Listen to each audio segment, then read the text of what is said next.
Ja, dat geldt voor Friesland zeker ik. Landelijk in op de Jochenbaan in Jermoeders situatie verkeerd.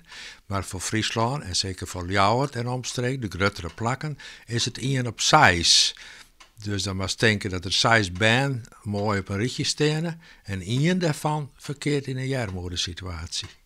De Fries vindt dat de oerhiet te min docht en daarom matten herenmeesken vaker bij de tjerken onklopje. Nou, dat vind ik een hele bouwde conclusie waar ik mij ook niet in herken. Als ik zie wat de overheid doet, en dan met name alle gemeenten en alle gemeenten in Friesland, ontzettend veel aan alle regelingen en mogelijkheden die er zijn voor arme mensen. Zowel zij die een uitkering hebben als voor de werkende arme mensen, want die zijn er ook steeds meer. Dan is dat een zeer ruim pakket, in heel veel gevallen met ontzettend veel nadruk op de kinderen. En er wordt ook veel gebruik van gemaakt. Dus ik herken me daar niet in. Mijn gedachte wat de kerken doen is heel fijn, heel prima, maar aanbod creëert ook vraag. Dus naarmate de kerken meer investeren in voedselbanken, in kledingbanken en dergelijke, dan zullen er mensen zijn die daar gebruik van maken.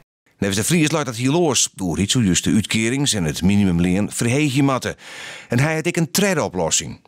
Maar ik denk dat ze volle beter uitwijzen zullen als ze een basisloon krijgen zullen, of wij alle jaren een basisloon krijgen zullen, en dat zij dan het recht hebben, echt het recht hebben op dat basisloon en daarmee doen kunnen wat zij daarmee doen willen.